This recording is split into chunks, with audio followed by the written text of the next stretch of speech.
পররাষ্ট্র নীতির মাধ্যমে বিশ্বের প্রতিটি দেশের সঙ্গে বাংলাদেশের স্বার্থ, সার্বভৌমত্ব এবং জনগণের আকাঙ্ক্ষাকে কার্যকরভাবে ধারণ করছেন। গতকাল রাতে মালয়েশিয়ার কুয়ালালামপুর থেকে আমরা চীনের দালিয়ান আন্তর্জাতিক এয়ারপোর্টে এসে পৌঁছেছি। মালয়েশিয়া থেকে চীনের দালিয়ানের মাননীয় প্রধানমন্ত্রী ও তার সহধর্মিণী ডাক্তার জোবাইদা রহমানের সাথে আমরা 21 সদস্যের সংক্ষিপ্ত একটি প্রতিনিধি দল এসেছি, যেখানে মন্ত্রী, প্রতিমন্ত্রী ও উপদেষ্টা পদমর্যাদা 8 জন রয়েছেন। এই সংক্ষিপ্ত কলেবরকে ধারণ করে মাননীয় প্রধানমন্ত্রী বহুপাক্ষিক বিষয়ে বাংলাদেশের স্বার্থ সংশ্লিষ্ট বিষয়গুলি নিয়ে আলোচনা করে চলেছেন। গণপ্রজাতন্ত্রী চীন সরকারের একটি উচ্চ প্রতিনিধি দল মাননীয় প্রধানমন্ত্রীকে গতকাল লাল গালিচা সংবর্ধনা দিয়ে বরণ করেন এবং মোটর শোভাযাত্রার মাধ্যমে সর্বোচ্চ গুরুত্ব প্রদান করে হোটেলে নিয়ে আসেন। আমরা দেখেছি পুরো রাস্তা জুড়েই ছিল রাষ্ট্রীয় প্রোটোকল এবং পুলিশের প্রহরা। এই সম্মাননার জন্য আমরা চীন সরকারকে ধন্যবাদ জানাই। প্রিয় সাংবাদিকবৃন্দ, আপনারা নিশ্চয়ই জানেন অত্যন্ত সফল মালয়েশিয়া সফরে মাননীয় প্রধানমন্ত্রী মাত্র কয়েকটি কর্মঘণ্টা পেলেও তার মাঝেই মালয়েশিয়ার মাননীয় প্রধানমন্ত্রী ও মহামান্য রাজা সহ গুরুত্বপূর্ণ নেতৃবৃন্দদের সাথে বাংলাদেশের স্বার্থ সংশ্লিষ্ট প্রায় প্রতিটি গুরুত্বপূর্ণ বিষয়ে ফলপ্রসূ আলোচনা করেছেন। সেই ধারাবাহিকতায় চীনে এসে তিনি দ্বিপাক্ষিক সম্পর্ক থেকে বর্তমানে বহুপাক্ষিক বিষয় নিয়ে উপস্থিত বৈশ্বিক নেতৃবৃন্দের সাথে আলোচনা শুরু করেছেন। ওয়ার্ল্ড ইকোনমিক ফোরাম আয়োজিত সামার দাভোস 2026 বর্তমানে চীনের দালিয়ানে এই শহরে অনুষ্ঠিত হচ্ছে। ইনোভেটিং অ্যাট স্কেল এই প্রতিপাদ্যে আয়োজিত বৈশ্বিক সম্মেলনটিতে বিশ্বের বিভিন্ন দেশ এবং অঞ্চলের প্রতিনিধি দল, আমন্ত্রিত রাষ্ট্র ও সরকার প্রধানগণ, যেভাবে আমাদের মাননীয় প্রধানমন্ত্রীকে আমন্ত্রণ জানিয়েছে ওয়ার্ল্ড ইকোনমিক ফোরাম, এবং বিভিন্ন দেশের শীর্ষ ব্যবসায়ী, প্রযুক্তি উদ্ভাবক, শিক্ষাবিদ এবং কর্পোরেট নেতারা অংশগ্রহণ করেছেন।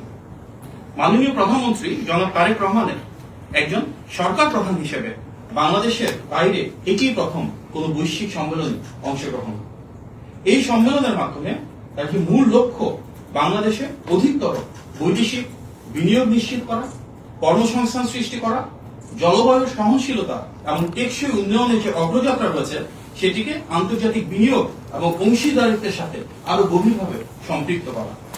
একই সঙ্গে বাংলাদেশের ব্যবসা যে সবার জন্য উন্মুক্ত, আমরা ডিরেগুলেশন করছি, ইকোনমিক লিবারালাইজেশন করছি, ফরেন ইনভেস্টমেন্ট অ্যাট্রাক্ট করছি, সেগুলোর জন্য কিন্তু বৈশ্বিক বিনিয়োগকারীদের আস্থা তৈরি করা, একটা প্রতিযোগিতামূলক পরিবেশ তৈরি করা, সেগুলো নিয়ে ধারাবাহিকভাবে আলোচনা চলছে।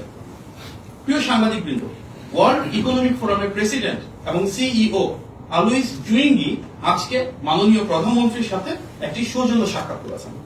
সেখানে বাংলাদেশের গণতান্ত্রিক সরকার কিভাবে বিনিয়োগ বৃদ্ধি করতে পারে, কিভাবে কর্মসংস্থান সৃষ্টি করতে পারে, কিভাবে দেশের মানুষের অগ্রযাত্রার পথে আরো ধাবিত করা যায়, এগুলি নিয়ে তাদের বিশদ আলোচনা হয়েছে।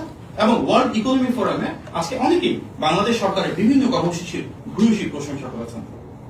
আজ সন্ধ্যায় মাননীয় প্রধানমন্ত্রী ওয়ার্ল্ড ইকোনমিক ফোরামের climate leadership in a shifting global landscape নামক সেশনে বক্তব্য রেখেছেন। অত্যন্ত গুরুত্বপূর্ণ এই বক্তব্যে তিনি জলবায়ু পরিবর্তনের প্রেক্ষিতে নির্বাচিত সরকার কর্তৃক গৃহীত বিভিন্ন কর্মসূচি, যেগুলো আন্তর্জাতিকভাবে স্বীকৃতি পেয়েছে, প্রশংসিত হয়েছে, সেগুলো তুলে ধরেছেন। সেই ধারাবাহিকতায় আজকে তিনি আমন্ত্রিত হয়ে তার যে কর্মসূচিগুলো বিশ্ব দরবারে উপস্থাপন করেছেন, তার মধ্যে অন্যতম নির্বাচনী পথযাত্রায় তিনি যে ইশতেহারের পরিকল্পনাগুলো জাতির সামনে উপস্থাপন করেছিলেন, তারই ধারাবাহিক বহিঃপ্রকাশ।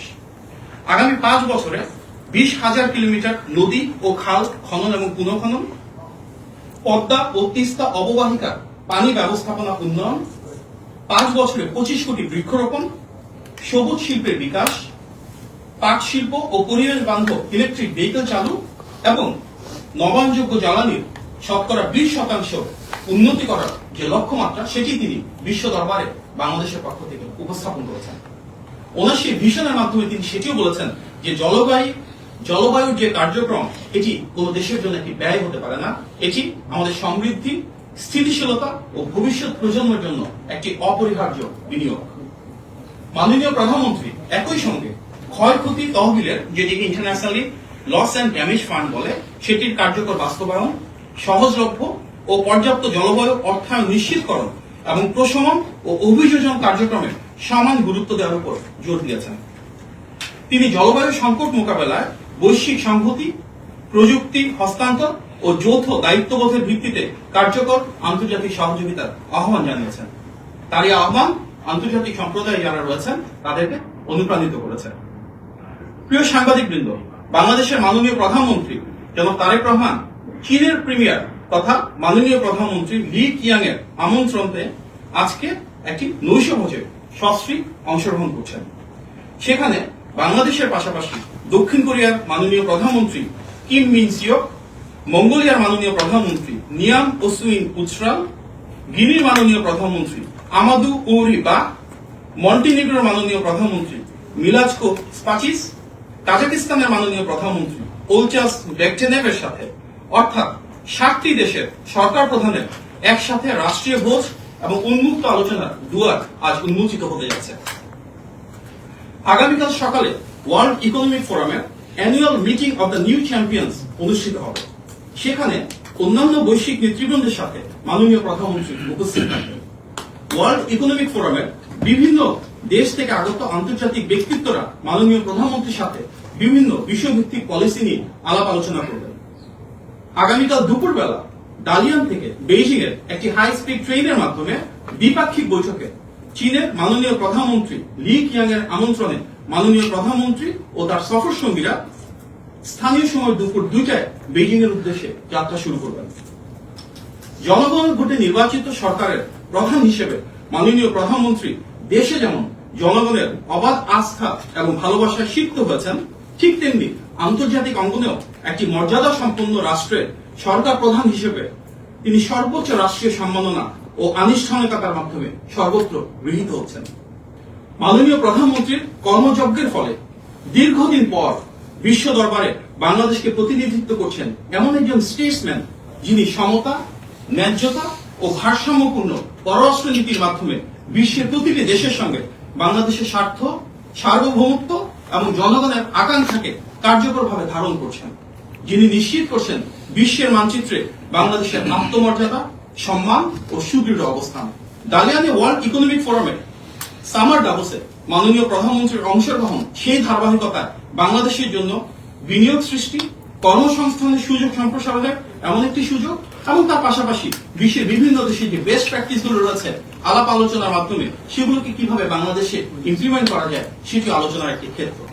মাহমুদ ভাইয়া, প্রধানমন্ত্রী তো প্রথমবারের মতো চীন সফর করছেন, তো এই সফরের মাধ্যমে বাংলাদেশ আসলে কি এক্সপেক্ট করছে এই বাইলেটারাল রিলেশনের জায়গা থেকে? দেখুন, চীনের সাথে কিন্তু আমাদের আনুষ্ঠানিক আলোচনা এখন শুরু হয়নি। প্রথমে মাননীয় প্রধানমন্ত্রী মালয়েশিয়ার প্রধানমন্ত্রীর আমন্ত্রণে মালয়েশিয়া গিয়েছিলেন। আজকে যদিও it happens to B the case যে চীনে হচ্ছে, কিন্তু মূলত তিনি এসেছেন ওয়ার্ল্ড ইকোনমিক ফোরামের সিইও এবং প্রেসিডেন্টের আমন্ত্রণে। এবং আমরা দেখছি গতকাল থেকে কিন্তু আমরা world economic forum related international যে স্টেচার আছে সেগুলো নিয়ে কাজ করছি। মূলত এর মাধ্যমে দ্বিপাক্ষিক সম্পর্ক থেকে আমরা এখন বহুপাক্ষিক সম্পর্কে রয়েছে। বিশ্বের বিভিন্ন দেশের যারা রাষ্ট্রপ্রধান রয়েছেন, প্রতিনিধি রয়েছেন, ওনাদের সাথে আলোচনা করছি। যেমন আজকে কিন্তু এই মুহূর্তে একটা রাষ্ট্রীয় ভোট চলছে যেখানে 7টি দেশের প্রধানমন্ত্রী রয়েছেন। চীনের মাননীয় প্রধানমন্ত্রী সেটাকে ইনভাইট করেছেন। আগামীকাল যখন আমরা বেইজিং এ যাব চীনের মাননীয় প্রধানমন্ত্রীর আমন্ত্রণে, আগামীকালকে থেকে মূলত চীনের সাথে আমাদের দ্বিপাক্ষিক যে কার্যক্রম সেগুলো শুরু হবে।